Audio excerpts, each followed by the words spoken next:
Oh my gosh, this lighting is so good. So I just had to turn on my vlog camera even though I just woke up.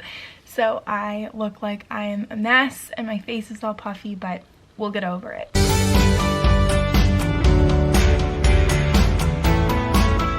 I'm so excited. I just finished 25 books in pretty much, I guess, like 2 months or less than 2 months. I didn't start at the beginning of the year. I started like the end of January.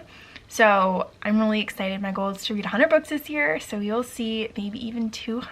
I don't know. I just want to get to that 100 milestone. And then after that, it doesn't really matter. But I'm really excited. I started this Redwall series. So this is the second book in the Redwall series. I love this series so much.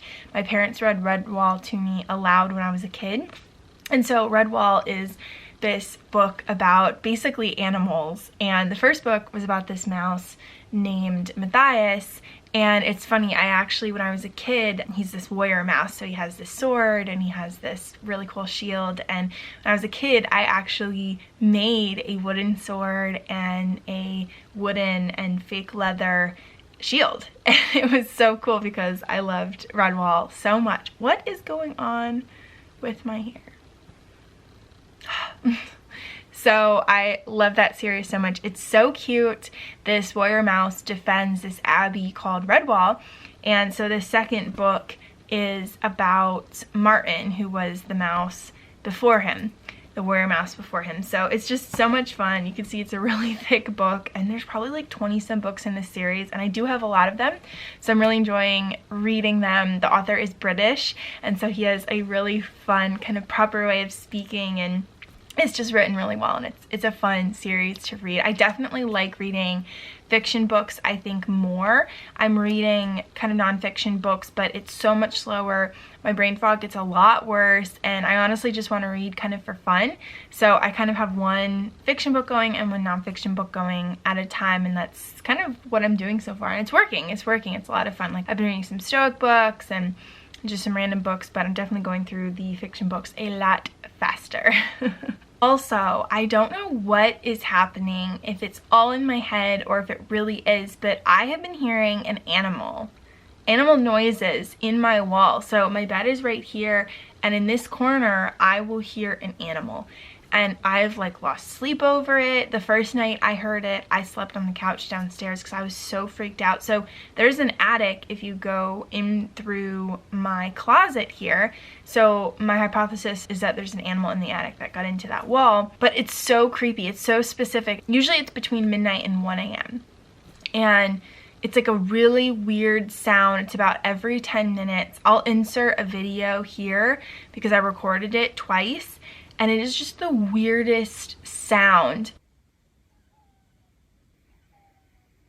I don't know, it was so creepy. So I'm like, what else could be in the walls that is making this sound? I mean, I was like so freaked out about it. So I don't know what's up. I don't know if I'm just hearing noises because I've been so sleep deprived certain nights because of just my whole health situation. I don't know, but it has been like so creepy.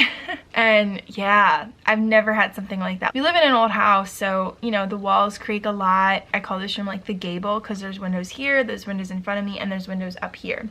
So I'm on like the top floor, there's nothing above me. It's so loud, the wind will like whip around this side of the house and it's just really loud. So I hear a lot of sounds all the time, but this sound is like, it sounds like it's in the room too.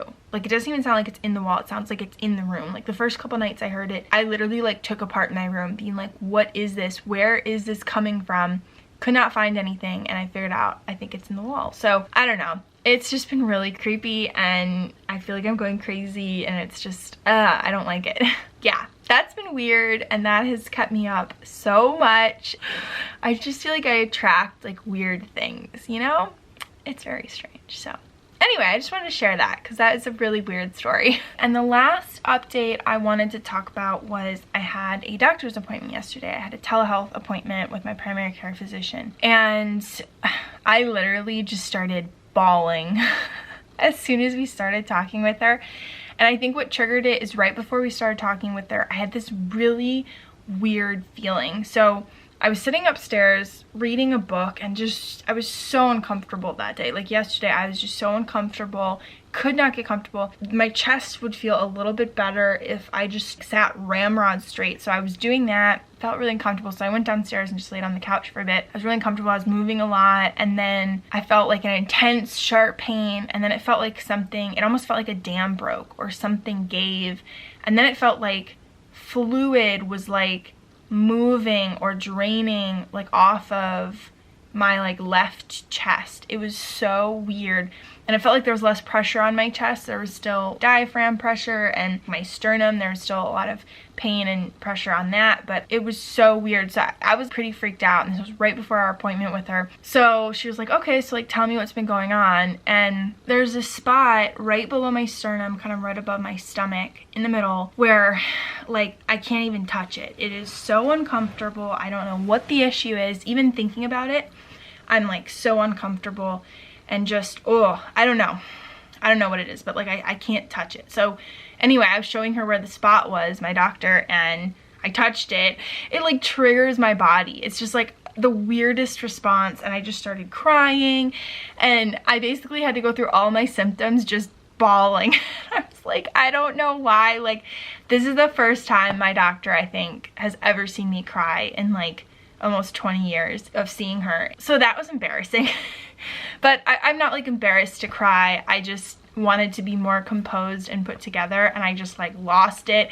I think the trauma of something happening right before and me not knowing what it is and like being a little freaked out because your body has done something, and then like explaining to her my symptoms, and she had me like do some stuff to see if it was the cartilage. So she thinks it's my cartilage, she thinks it's my autonomic nervous system as well, is like misfiring basically. And she also thinks my diaphragm is spasmodically moving. Yeah, I just have issues. And so she ordered like a full blood workup. So this next week I'm going in and getting so much blood work done. So we're gonna hopefully get some answers from that, see if anything is like off. And then I'm also getting a chest x-ray, basically breathing in and breathing out to see if my diaphragm moves when that happens. So hopefully we'll have more information when I have those tests done. Sorry, I'm so out of breath. And so yeah, that's the current hypothesis of what's causing it. She said the vaccine could have triggered this response in my body. One of the meds that I was on and then went off because she thought that it might be reacting and causing this breathing issue, that would actually help in your autonomic nervous system. So she said like it could have been building to this point and the vaccine could have triggered it. The answer is just like, we don't know. We don't know why I'm having these issues. So just frustrating, because hopefully this would be like an easy solve. So I don't know, I think she finally was like just watching me bawl. She was like, I thought this might just be kind of stress related, and just in hearing what you said, like, I don't think it is. And I was like, I don't think it is either. But I'm more stressed now than I was before because I can't work, and it's just been a roller coaster of emotion because I just want to do so much and I just feel like I can't, and it's so stressful. So yeah, just pretty frustrating, and it sounds like I won't be able to get any more vaccine anytime soon. I never say never, but you know, at this point my body is just in a full kind of health crisis, and so I got a quarter dose and there's no way that she said she would give me more. So you know, there's more and more treatments coming out and the numbers are going down. Although another thing is that all these at-home tests are happening, and you know, the numbers might just be going down because people aren't reporting that they have it. So just really tough. I mean, my doctor said she's still treating like 10 COVID patients a week. Like, that number hasn't changed. It's pretty much stayed constant. So you know, it's just like stressful. Health stuff is just so stressful. But yeah, strangely, I think showering every 4 days has really helped my complexion. I don't know why, but my skin is looking on point. Like, I have this one little spot here, that's a mole. The rest, I mean, it's looking good. I don't know why. So maybe stripping the oils off of my skin every day, twice a day, maybe like that's bad for my skin. I don't know, but my skin is looking real nice. So anyway, that's the update. It has been beautiful outside today. I'm just sitting here enjoying my morning, reading a bit, doing some free thinking time, looking outside, responding to some friends' texts, just trying to like, you know, do kind of a balanced morning, which has been very nice. And so yeah, it's just beautiful watching the snow. Here, I'll insert some snowy footage here because it's just gorgeous out, watching the snow come down and, you know, watching the snow stick to like this tree in front of me, and the wind will come through every once in a while, and it's just beautiful. And so I'm really, really enjoying that and appreciating it. And so yeah, I have hope for the first time in a while, because we just didn't have any answers or any like thought to what this might be for a long time. So now I think we're starting to move forward in the right direction with my health stuff. I mean, I haven't been able to work at my part-time job, my internship, or my startup where I have 9 team members depending on me for like a month and a half, and that is insane. So yeah, I'm excited to be moving forward, hopefully be headed in the right direction. But yeah, all right, that is the update. I am gonna go back to reading, and so yeah, talk to you soon. Bye.